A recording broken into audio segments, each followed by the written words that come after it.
Continuing our in-depth study of the blissful pastimes of Lord Krishna through the words and expressions of His Divine Grace, A.C. Bhaktivedanta Swami, Srila Prabhupad.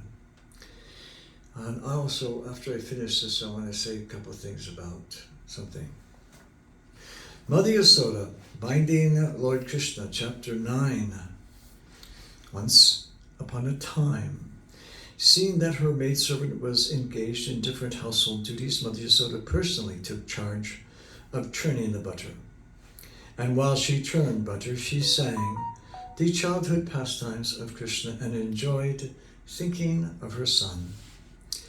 The end of her sari was tightly wrapped while she churned, and on account of her intense love for her son, milk automatically dripped from her breasts, which moved as she labored very hard, churning with 2 hands. The bangles and the bracelets on her hands tinkled as they touched each other, and her earrings and her breasts shook. And there were drops of perspiration on her face, and the flower garland which was on her heads began to scatter here and there. And before this picturesque sight, Lord Krishna appeared as a child. He felt hungry, and out of love for his mother, he wanted her to stop churning. He indicated that her first business was to let him suck her breast, and then churn butter later. Mother Yasoda took her son on her lap and pushed the nipples of her breasts into his mouth. And while Krishna was sucking the milk, she was smiling, enjoying the beauty of her child's face. Oh, suddenly, the milk which was on this oven began to boil over, and just to stop the milk from spilling, Mother Yasoda at once put Krishna aside and went to the oven. Left in that state by his mother, Krishna became very angry, and his lips and eyes became red in rage. He pressed his teeth and lips, and taking up a piece of stone, he immediately broke the butter pot. He took the butter out of it, and with false tears in his eyes, he began to eat the butter in a secluded place.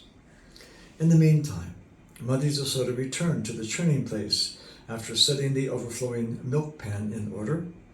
She saw the broken pot in which the churning yogurt was kept. Since she could not find her boy, she concluded that the broken pot was his work.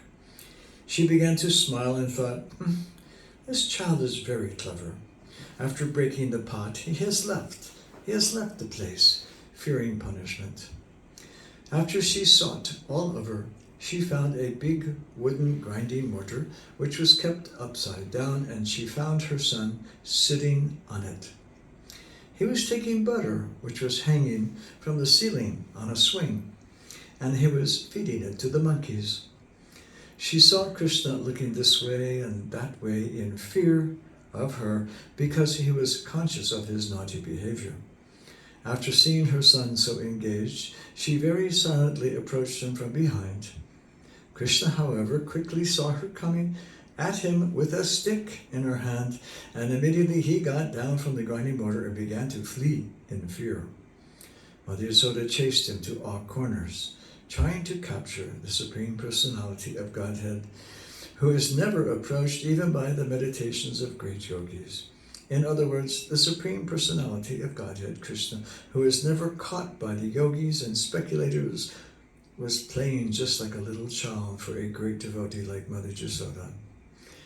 Mother Yasoda, however, could not easily catch that fast-running child because of her thin waist and her heavy body. Still, she tried to follow him as fast as possible. Her hair loosened, and the flower in her hair fell to the ground. Although she was tired, she somehow reached that naughty child and captured him. And when he was caught, Krishna was almost on the point of crying. He smeared his hands over his eyes, which were anointed with black eye cosmetics. The child saw his mother's face. She stood over him, and his eyes became restless with fear.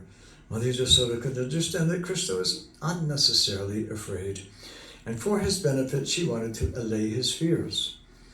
Being the topmost well-wisher of her child, Mother Yasoda began to think, If this child is too fearful of me, I don't know what will happen to him, she thought. Mother Yasoda then threw away her stick. In order to punish him, she thought to bind his hands with some ropes. She did not know it, but it was actually impossible for her to bind the Supreme Personality of Godhead. Mother Yasoda was thinking that Krishna was her tiny child. She did not know that this child had no limitation. There is no inside or outside of him, no a beginning or an end.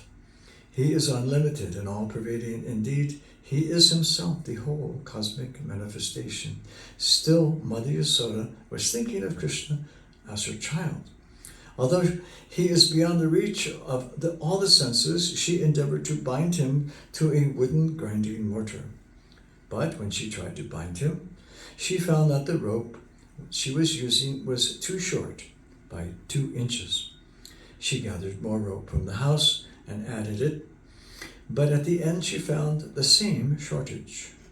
In this way, she connected all the ropes available at home, but when the final knot was added, she saw that it was still 2 inches too short. Mother Yasoda was smiling, and she was astonished. How is this happening? In attempting to bind her son, she became tired, and she was perspiring, and the garland on her head fell down. When Lord Krishna appreciated the hard labor of his mother, and being compassionate upon her, he agreed to be bound by the ropes.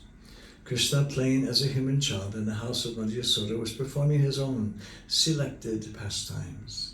Of course, no one can control the Supreme Personality of Godhead. The pure devotee surrenders himself unto the lotus feet of the Lord, who it may either protect him or vanquish him. But for his part, the devotee never forgets his own position of surrender. Similarly, the Lord also feels transcendental pleasure by submitting himself to the protection of the devotee. And this is exemplified by Krishna's surrender unto his mother, Yasoda.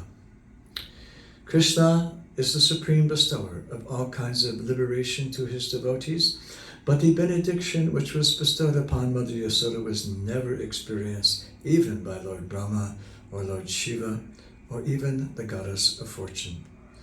The Supreme Personality of Godhead, who is known as the son of Yasoda and Nanda Maharaj, is never so completely known to yogis and speculators, but he is easily available to his devotees. Nor is he appreciated as the supreme reservoir of all pleasure by the yogis and speculators. So after binding her son, Mother Yasoda engaged herself in household affairs. At that time, bound to the wooden mortar, Krishna could see a pair of trees before him, which are known as Arjuna trees. The great reservoir of pleasure. Lord Krishna then thought to himself, Mother Yasoda, first of all, left without feeding me sufficient milk, and therefore I broke the pot of yogurt and distributed the stock of butter in charity to the monkeys. Now she has bound me up to a wooden mortar, so I shall do something more mischievous than before. And thus he thought of pulling down these 2 very large Arjuna trees. There is a history behind this pair of Arjuna trees.